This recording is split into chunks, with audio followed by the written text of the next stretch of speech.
Welcome to the Stetzer ChurchLeaders Podcast, where we're helping Christian leaders navigate and lead through the cultural issues of our day. My name's Daniel Yang, the director of the Church Multiplication Institute, and today we'll be talking with Bryan Loritts. Bryan's teaching pastor at the Summit Church in Raleigh-Durham and president of the Kainos Movement, an organization committed to seeing the multi-ethnic church become the new normal. He's also author of several books, including his latest, The Dad Difference, the 4 most important gifts you can give to your kids. But before we hear from Bryan, let's go to Ed Stetzer, editor-in-chief of Outreach Magazine and executive director of the Wheaton College Billy Graham Center. Hey, good to have everyone listening. Our audience has a lot of dads. Everyone in this conversation is a dad here today, and particularly many of us are pastor dads or, church staff dads or professor dads, and whatever your church multiplication institute director dad and a pastor, right? So, and I will tell you that I have had some really, gut-wrenching conversations with pastors and church leaders who are dads and say, this is the struggle we've had. We've had struggles. We've had challenges. Those are our kids' stories, not necessarily for us to share in the podcast.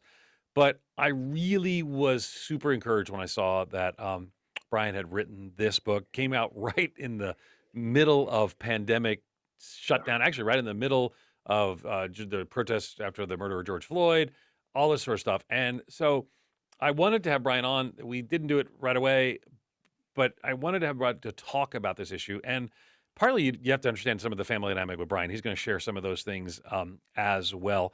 So let's just jump into the conversation, Bryan. We're so glad you're here. What are some of the few central ways that your father has impacted your life? Yeah, thanks, guys. Great being on the podcast with you. I want to be very clear, and I really do want to overstate this. This book is not about how awesome of a dad I am. I've got 3 boys, 21, 19, and 17, and I have made far more than my share of mistakes. So when I talk about the dad difference, it is really a book filled with my recollections of how my own dad fathered me.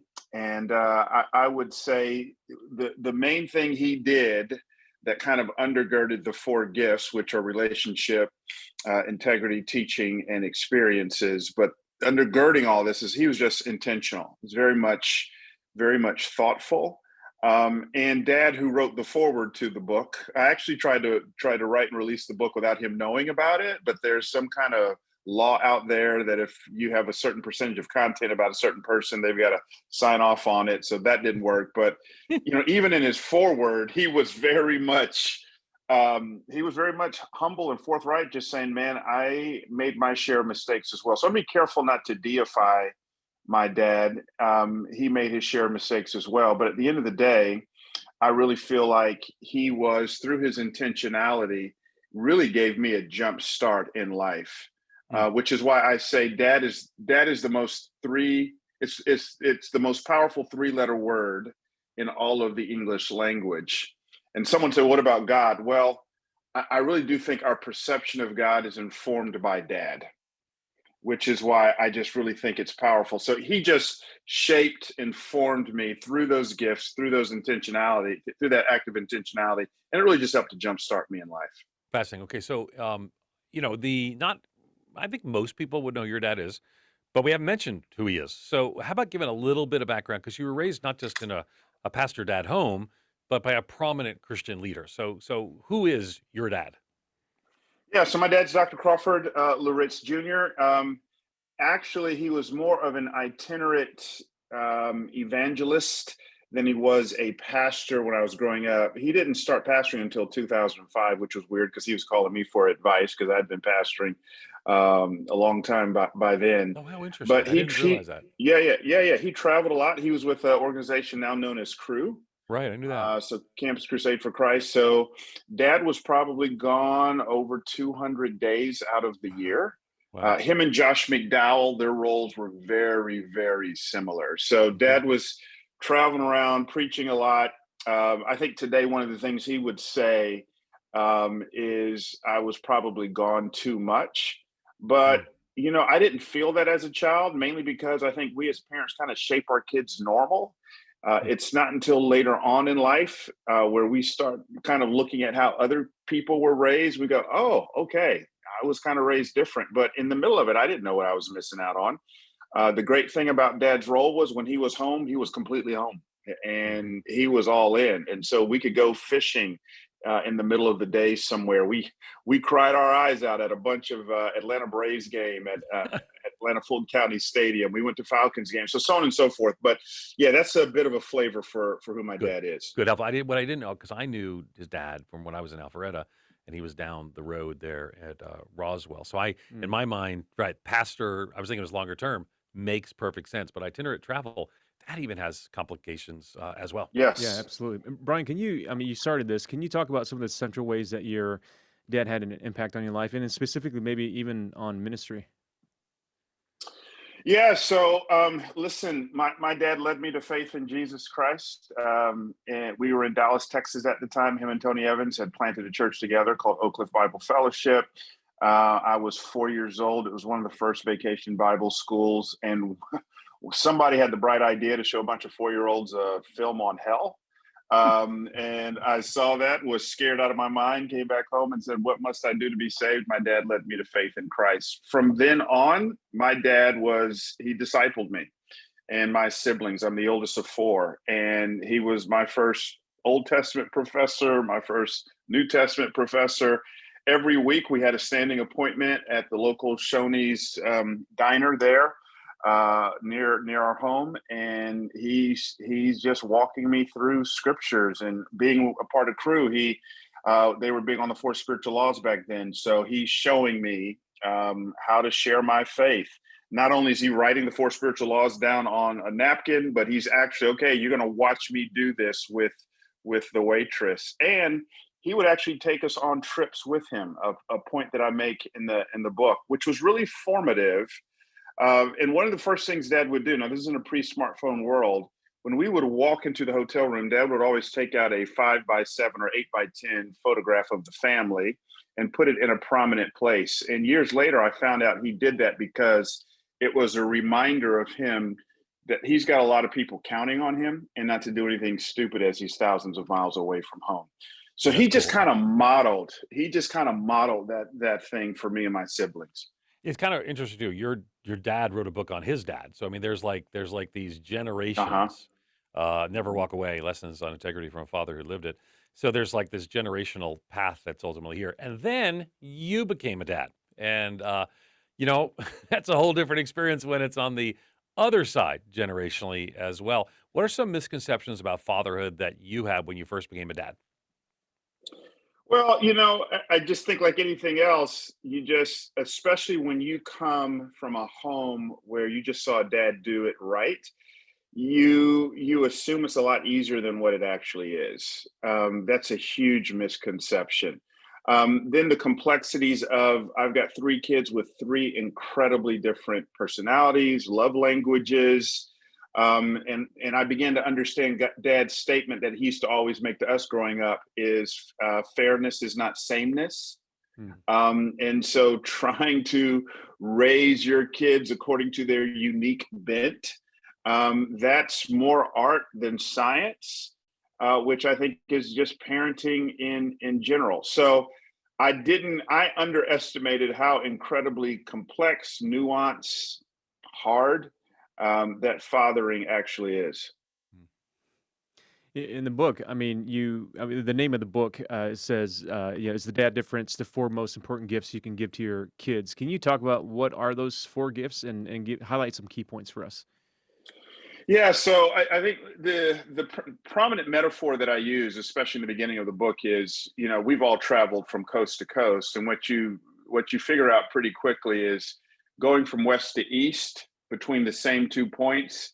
You get there a lot quicker because you have a tailwind. Going from east to west between the same 2 points, you get there a lot slower because you're battling a headwind. And that's the metaphor I use for dads, that a present, proactive dad is a tailwind in the life of their kids. And again, I just feel like I got fast-tracked because I had a tailwind kind of a dad. I understand that there are many people listening to this podcast who their story is the polar opposite of mine. But I also want to encourage them by saying some of the best dads that I know either had absentee fathers or dads who just didn't do their job. And something in them said, my kids will never have to know that pain. And those are some of the best dads that I know. So I want to give you encouragement there. But when we talk about tailwind dads, the first gift my dad gave me is really relationship. And I think Leadership 101 says I can't really influence someone that I'm not in relationship with. And so that's why I'm just saying, my dad and I, man, we logged a whole lot of hours on some Georgia pond. Most of those hours, he's untangling my, fishing line, and hours together on the road, hours together at ball games. There was just a profound sense of relationship. Secondly, I think is integrity. Integrity, by the way, is not perfection. I have a whole chapter in the book, in the section on integrity, about apologies. What stands out in my mind, much larger than my dad's mistakes, are his apologies. And so when dad would mess up, like I have vivid images of dad coming to our school, coat and tie, taking us out of the classroom, looking us in our eyes and saying, "I'm sorry, I yelled at you, or I spoke to you in a manner that wasn't appropriate." Like 30 years later, 40 years later, I couldn't even tell you what he apologized about. Wow. Because that mistake is so much in the shadows of his actual apology. And so that's a part of what it means to be a person of integrity. Third is teaching. If you came to our home, like many of my friends did after football practice or whatever, they would sit around the table. They used to call us the Cosbys. Back in the day, that was a compliment. Today, probably not so much, but Sure. they would sit around the table and be blown away, first of all, by the sight of a husband and a wife still together, who happen to be African American, who happen to love Jesus. And my dad is taking out the scriptures and is just walking us through the scriptures. When dad would discipline us, right before he disciplined us, he'd always take a walk around the block. If he was really angry, he took a couple walks around the block, and then he'd come in, open up the Proverbs, and would give like a 15-minute homily on the attributes of a fool. And I'm like, bro, just get it over with. I promise you, I'm not going to. But he's always teaching us. That's the thing I want you to understand. And then lastly is experiences. Man, by the time I was 15, I had my passport stamped for about 20 different countries. Wow. On short-term missions trips, and I'm raising support, and I'm having to trust God. And that's just going to be a part of our regular rhythm. Dad said, "I'm going to give you these experiences where you're raising support, going to the mission field." Those four things just really shaped me profoundly. Oh, those are so good. And I'm really jealous in a very good way. I grew up in a broken home. Don and I both grew up in broken homes, distant fathers. My dad is a great grandfather, but alcohol just ruined so much of his younger years. And so, yeah, so I hear those things, and I want those things, and even some of the patterns. So, for example, a guy you probably wouldn't know, but named Herschel York. And Herschel said to me, he gave me the example he did when he was 10. He'd take his, I think he has sons, take his sons on a trip anywhere he wanted to go in the United States for 1 week, just the two of them, and then 15 anywhere in the world. And, because I travel a lot, I had the points. So I did that. So I can hear, again, 10-year-old trip, one went to Alaska, one went to California. We just had these, two went to California, actually. And then international did each of those. And those are pivotal moments. But for me, I hear almost the idyllic childhood that you described, or the idyllic relationship with your father. I had none of that. I failed so much as a father. Is there hope? I can tell you, I'm not writing a book on parenting because I'm still in the throes of it. But you wrote so much about your dad and so much you learned that's there. So pastors and church leaders who right now are listening and saying, I don't know, that sounds like I'm going around, walking around the block when you're mad. This is your dad. I know he's amazing, but that's not where most of us are. We struggle. What encouragement can you give us? Yeah, look, I think it's time to practice what we preach. We preach about grace. We need to receive grace. We need to receive mercy. We talk about confession and repentance.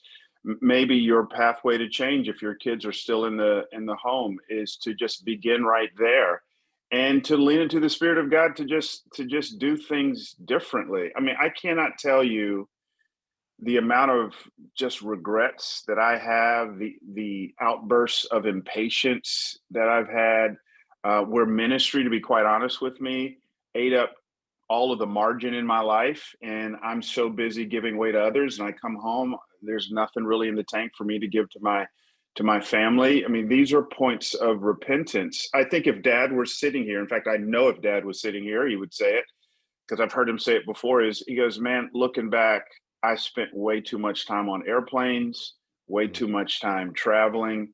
And I was an idiot for that. Like that word for word would actually say that. And so I would just say, take a number. All of us have incredible regrets, but I think repentance can begin today, and you can walk that pathway and just be honest with your children and embrace new patterns of behavior. Good. It's Mm. good. It's good. You said this earlier, Brian, where a lot of people's view of God comes from their view of their earthly father or their relationship with the earthly father. As church leaders are helping people have a healthy view of the fatherhood of God, can you help us think through, one, how do we do that in a way where it doesn't trigger, like the bad memories and project that onto God? And then two, we're in a day and age where people are very heavily critiquing patriarchy and gendered language. And so sometimes that has a way that filters the way that people think about God as well. So how do you help church leaders think through those things? Yeah, that your last point especially, I really feel that. I really feel that deeply, and I would imagine that there's people in all different kind of theological camps who are listening in. Listen, I'll just tell you, my mother grew up in the hood in North Philadelphia. She is the only one that in her family that has a marriage that's still standing. And Mm. it's not even close. It's just not even close. So she kind of, it was the classic when her and dad got married 51 years ago, all of her family, which is nothing but single parent women, are saying, girl, you better get your own account, separate account. Don't be all in. They're saying in so many words. I can just tell you 51 years later, like I've never seen my dad speak disrespectfully to my mom. Mm. Again, I want to be careful. He's not a perfect husband, but he serves her. I can't tell you how many times I've seen him stop on the way home to get flowers for her, get a cup of coffee for her. Now, on the other hand, was it understood that dad was the clear leader in the home? Absolutely. But it wasn't in this top down hierarchy kind of way. It was actually from the posture of being a servant leader.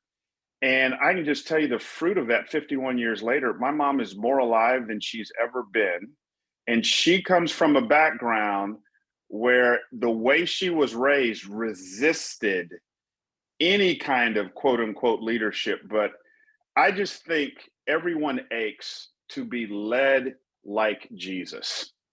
And if men just take that mantle without even necessarily having to verbally declare it, I think if I'm having to tell my wife I'm the leader, something's wrong there, right? Mm. But if I just speak her love language, I speak it often, I speak it well, I take on a posture of a servant leader, I just think something in her is just going to come alive at that. And what triggers people is the old paradigm of this top-down hierarchy kind of a thing. But just the fruits of that, my mom is more alive now than she's ever been in her life. And it's because of the way my father has led her in the way of Jesus. So, Yeah, talk to me about the idea though that when you understand your view of your father impacts your view of God, and it certainly did for me, and I really had to work through my understanding of God because of that.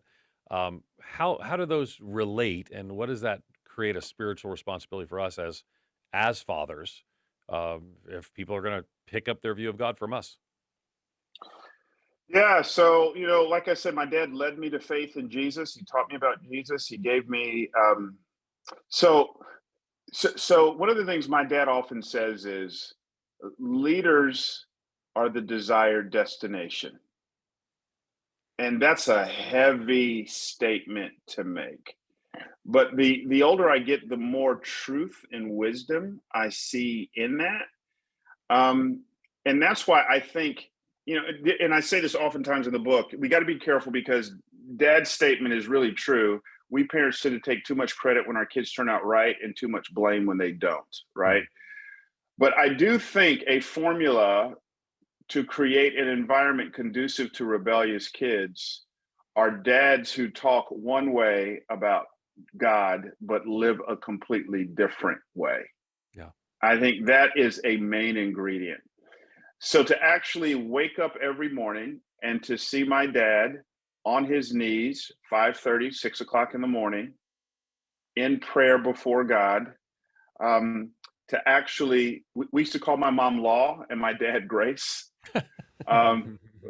We to actually see my dad, it was laughable. I mean, he would come down really hard on us, give us like a 2-week punishment, and like clockwork, he would come back and say, I've been praying about that, and God doesn't treat us X, Y, and Z, so I need to ease up. And we'd feign as if we're, okay, if that's what you really think, right? But he gave me an incredible picture of grace. Now, there's some negative pictures Dad gave me. Yeah. Dad could be really impatient. And oftentimes I can kind of see God as being impatient with me. But it's just this, he's giving me, and he never said this, he's given me a paradigm for how I visualize God in my own life. Mm-hmm. I got a chance to meet your dad last year, and he was just sitting having breakfast. We were in Houston, 2 different You conferences. didn't like come up to him when he was having a I nice did. bite, bro. No, Oh I my totally did, gosh. because I remember so Brian, I mean, full disclosure, I knew about your dad's ministry before you, and had been impacted by just the way that he preaches, the way he carries himself, the way he talked about his family. And so it was an honor to go over and to meet him. And I shook his hand. And I think at this point he might have already announced that he was retiring from the church. I don't remember the chronology there. But I thought, as I was, thanking him for his work and his life, that this is a man who has longevity.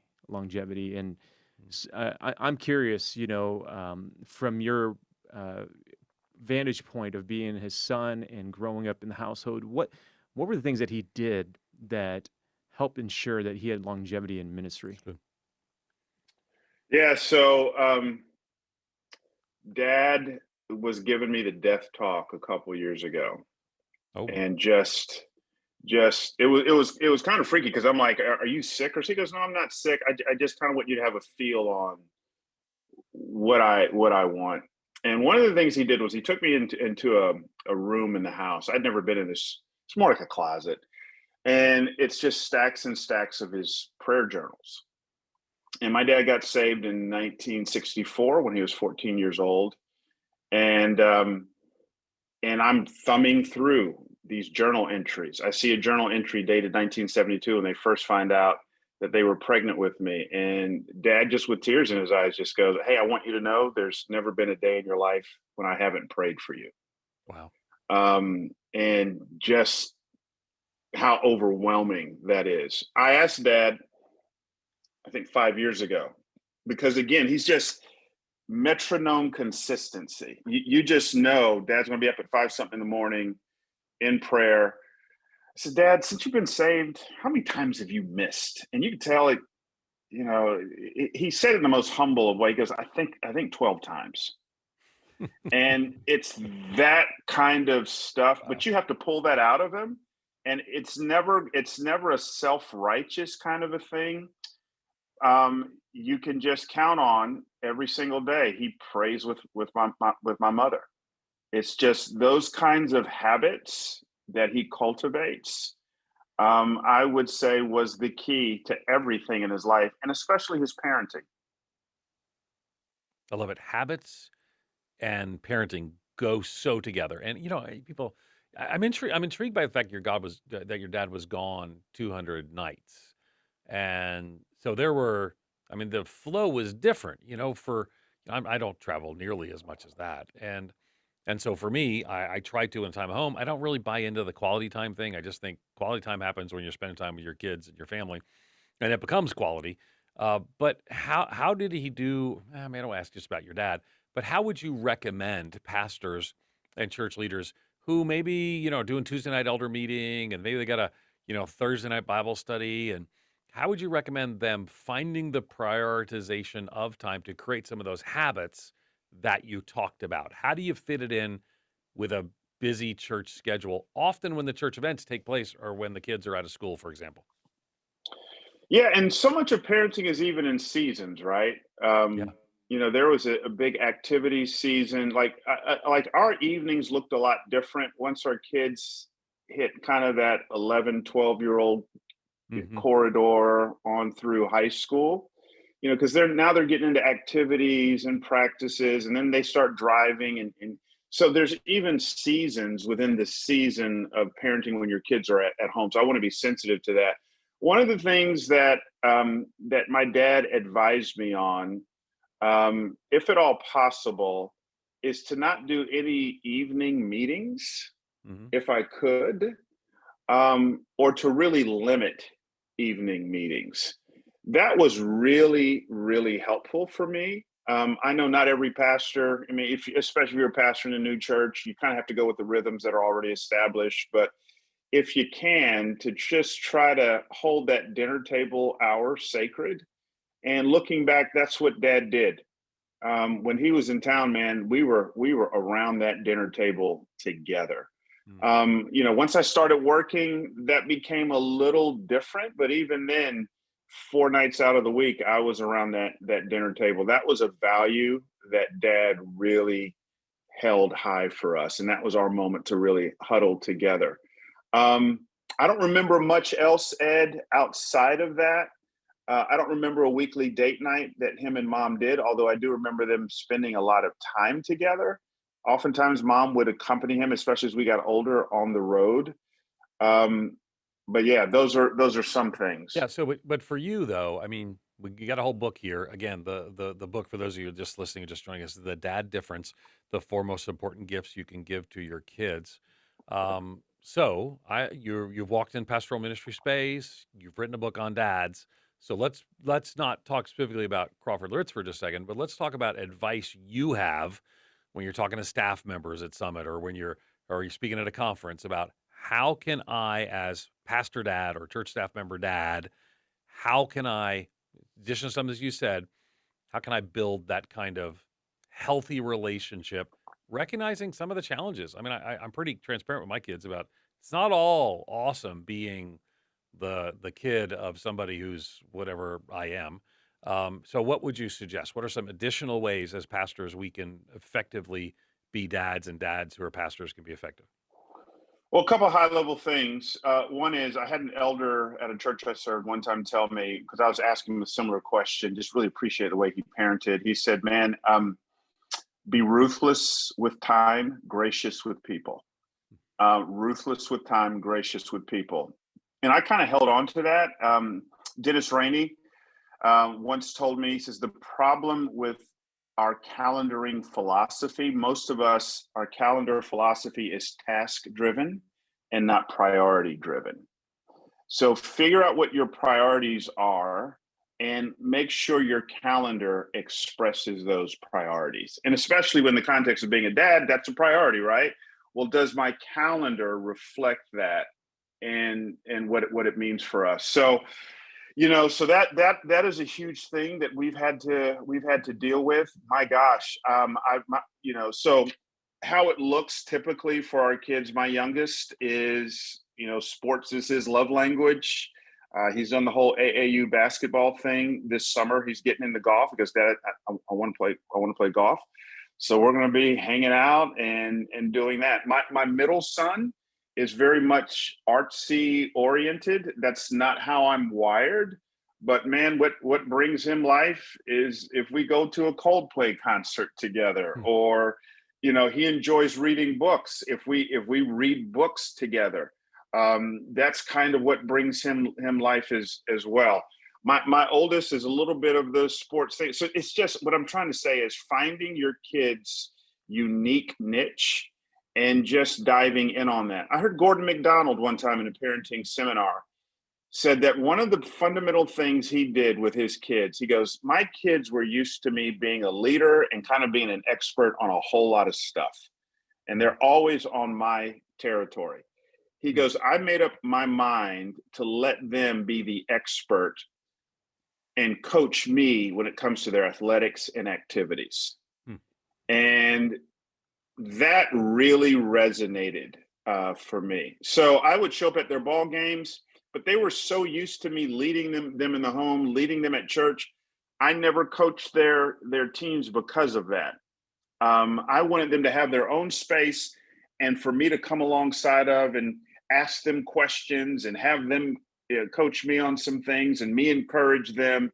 We found that to be incredibly fruitful as it relates to just fleshing that out from a time perspective. Hmm. I want to turn the corner here a little bit as we get ready to wrap up here, because a lot of what we talked about is, being a dad, fathering in the home. But Paul picks up on that and creates a motif around how pastoring or elders, really, in some ways, you're a spiritual father to the congregation. In letter to the Corinthians, he talks about, you have 10,000 guardians in Christ. You don't have many fathers. So um, help us think through, Bryan, what does it look like when a church is led by somebody who is not a spiritual father, or somebody who doesn't have a heart of a spiritual parent versus someone who does? Is there a qualitative difference, you think? Wow, that's a good question. Um, you know, that question really resonates deeply with me. It's in my case, I didn't really come along to embrace the role of a spiritual father until my 40s. And I missed out on a lot of opportunities, not because I was resistant to it, but I didn't realize that's how a lot of young men viewed me, especially in the congregation. Um, and I would just say that's what pastoring is. And no matter what your age, you need to embrace it, especially just given the context of our society. I mean, you're going to have people in your church who don't have their biological dads as part of their lives, right? And so they're going to look to you to be able to provide some means of that. Now, you'll get to a point where you have stewardship responsibilities over your time, and what does that look like to walk in that role? And wisdom says you can't walk in that role with too many people. Jesus had the 12. He didn't try to father necessarily every single person in the way that we understand that, but I would say embrace it. I don't know how you pastor without it. I don't know how so even when I think about Paul discipling Timothy, 2 Timothy chapter 1, he's got a godly mother, a godly grandmother. What's missing from the list is a godly dad. And I think a part of Paul's role in Timothy's life that he full on embraced is, I'm not just going to teach you the elementary truths of Christianity. I'm also going to, in the process, model before you what courageous, authentic, biblical manhood looks like. And we see the progression in Timothy from being timid, fearful, full of anxiety, drink a little wine for your stomach, to all of a sudden he dies by standing out on the steps of the temple there in Ephesus, courageously challenging the false teachers. Well, what takes him from timidity to courage? I think it's the example of Paul taking him under his wing and modeling what a spiritual dad looks like. And so I would say to my 30-something-year-old new pastor self, embrace it. Embrace it. You have something to offer. Don't shy away from it. The book is The Dad Difference, the 4 most important gifts you can give your kids. So again, a disproportionate number of our audience will probably be dads. And maybe for right now, they're like, well, what do I do? How do I start tomorrow? I want to encourage them to pick up the book. Again, it's The Dad Difference, the 4 most important gifts you can give to your kids. But what would you might suggest in the next few days if I'm recognizing maybe I've sacrificed my kids on the altar of ministry. I want to address that. I want to do better. Give us some next steps. Last question we have. Give us some next steps to step into better, more fruitful parenting and making that dad difference. I'd focus on relationship. I think that's number one. It just so happens to work out in the in that whole kind of RITE thing that I give, the four gifts. But Yeah, just just remind work everyone on those. Just go relationship, through those one more time near the end. What are the four things? relationship, Mhm. integrity, teaching, and So experiences. focus on relationship. Yeah, so I'd focus on relationship. Have fun together, and maybe in the context of that, you can begin to press into some developmental things, some spiritual things. But if you don't have the relationship piece, your child is not going to be as apt to receive correction from you, to receive advice from you. So what's their love language? What brings them joy? Put that on repeat. Do the trip, whatever it may be. I would start with relationship. I think that's the number one place to actually start. You've been listening to the wisdom of Bryan Loritts. You can learn more about him at BryanLoritts.com. Thanks again for listening to the Stetzer Church Leaders Podcast. You can find more interviews as well as other great content for ministry leaders at ChurchLeaders.com/podcast. And again, if you found our conversation today helpful, we'd love for you to take a few moments, leave us a review that'll help other ministry leaders find us and benefit from our content. Thanks for listening. We'll see you in the next episode.